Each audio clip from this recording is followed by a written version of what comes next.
അപ്പോൾ ഇതുപോലെ അയൺ ചെയ്യുക കേട്ടോ.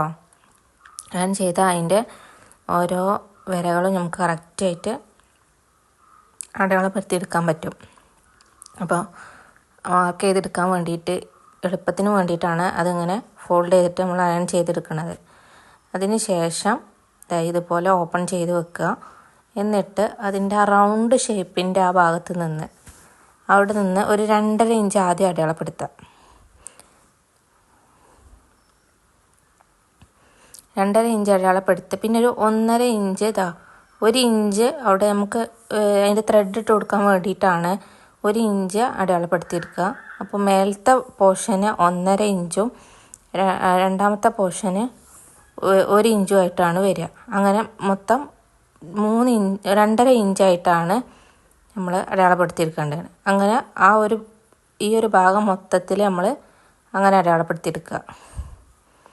2.5 ഇഞ്ച് അടയാളപ്പെടുത്തുക ഫസ്റ്റ്. പിന്നെ അതിൽ നിന്ന് തന്നെ 1 ഇഞ്ച് നമുക്ക് അതിൻ്റെ ത്രെഡ് ഇടാൻ വേണ്ടിയിട്ട് അടയാളപ്പെടുത്തുക. ഇതുപോലെ മൊത്തത്തിൽ അടയാളപ്പെടുത്തിയെടുക്കുക. ഇനി നെക്സ്റ്റ് അടയാളപ്പെടുത്തേണ്ടത് 8 ഇഞ്ചാണ്.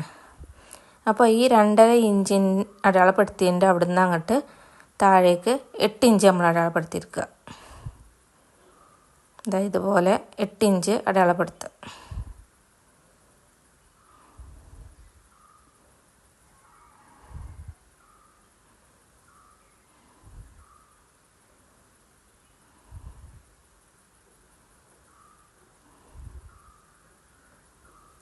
അപ്പോൾ ഇതും ഇതുപോലെ മൊത്തത്തിൽ അടയാളപ്പെടുത്തിയെടുക്കുക.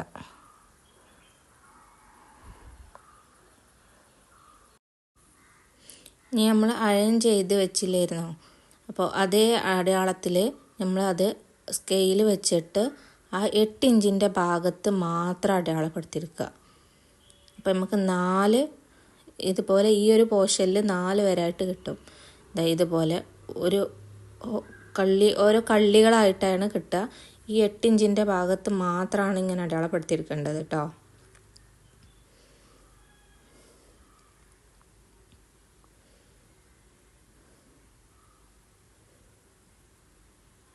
ഓരോരോ കള്ളികളായിട്ടാണ് നമുക്കത് കിട്ടുക. അത് നല്ല അയൺ ചെയ്താലേ ഇങ്ങനെ നമുക്ക് പെട്ടെന്ന് നമുക്ക് അടയാളപ്പെടുത്തിയെടുക്കാൻ ഈസി ആയിട്ടു.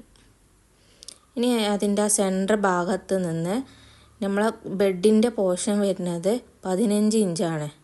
അപ്പോൾ 15 ഇഞ്ചിൻ്റെ പകുതി ഒരു 7.5 ഇഞ്ച് നമ്മളൊരു ചെറിയൊരു ഡോട്ട് ഇടാൻ വേണ്ടിയിട്ട് അടയാളപ്പെടുത്തിയെടുക്കുക. അപ്പോൾ സെൻറ്റർ ഭാഗത്ത് നിന്ന് ഒരു 7.5 ഇഞ്ച് നമുക്ക് അവിടെ ഒരു ചെറിയതായിട്ട് അടയാളപ്പെടുത്തി കൊടുക്കുക.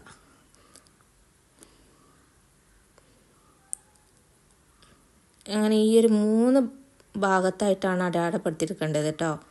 7.5 ഇഞ്ച് അടയാളപ്പെടുത്തിയെടുക്കുക, അതായത് 15 ഇഞ്ചിൻ്റെ പകുതി. ഇനി ഈ അളവ് ഈ റൗണ്ട് മൊത്തത്തിൽ നമ്മളൊക്കെ അടയാളപ്പെടുത്തിയെടുക്കണം. അങ്ങനെ ആകുമ്പോൾ നമുക്ക് സ്റ്റിച്ച് ചെയ്യാൻ ഈസി ആയിട്ട് വേണ്ടിയിട്ടാണ് ഇതുപോലെ നമ്മൾ മൊത്തത്തിൽ അടയാളപ്പെടുത്തിയെടുക്കേണ്ടത്. അപ്പോൾ ഇത് നമ്മൾ ക്ലോത്തിൻ്റെ നല്ല വശത്താണ് ഇത് അടയാളപ്പെടുത്തിയെടുക്കേണ്ടത്. അതായത് ബെഡിൻ്റെ മുകൾക്ക് വരുന്ന ഭാഗത്തേക്കാണ് ഇത് അടയാളപ്പെടുത്തിയെടുക്കേണ്ടത്. അതിനുശേഷം താഴേക്കുള്ള പോർഷനും മുകളിലേക്കുള്ള പോർഷനും കൂടെ ഇതുപോലെ രണ്ടും കൂടെ കണക്റ്റ് ചെയ്തിട്ട് നമുക്ക് സ്റ്റിച്ച് ചെയ്തെടുക്കാണ്ട്. അപ്പോൾ അതിന് വേണ്ടിയിട്ട് ഈ 2 ക്ലോത്തും കൂടെ ഒന്നിച്ച് റൗണ്ട് ഷേപ്പിൽ വെക്കുക.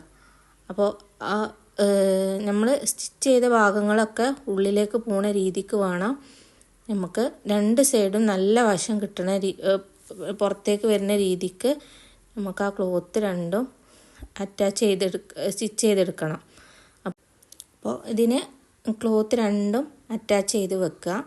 അതിന് ശേഷം ഇതിൻ്റെ 2 ഹോള് ഇതുപോലത്തെ 2 ഹോള് അവിടെ മാറ്റി വെച്ചതിന് ശേഷം ഒരു ഹോളിൻ്റെ അറ്റത്ത് നിന്ന് മറ്റേ ഹോളിന് കൊടുക്കണ ആ റൗണ്ട് ഭാഗം മൊത്തത്തിൽ സ്റ്റിച്ച് ചെയ്യുക. അതുപോലെ ഈ സെൻറ്റർ ഭാഗത്ത് ഓരോ ഡോട്ട് ഇട്ട് കൊടുത്തിട്ടില്ലേ, അവിടെയൊക്കെ നമുക്ക് ഡബിൾ സ്റ്റിച്ച് കൊടുക്കണം. ഡോട്ട് ഇട്ട ഭാഗത്തൊക്കെ ഡബിൾ സ്റ്റിച്ചും കൊടുക്കണം.